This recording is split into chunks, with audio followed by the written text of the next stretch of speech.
is to educate through technology. We're a bilingual primary school, and our science lessons rule. And it's robotics and engineering that makes us move.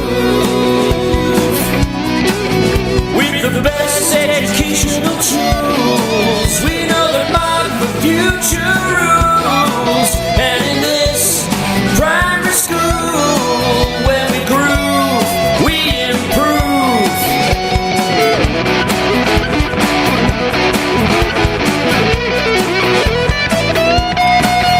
What the students see through virtual reality is we can code it and load it on Lego and iPad electronically. And our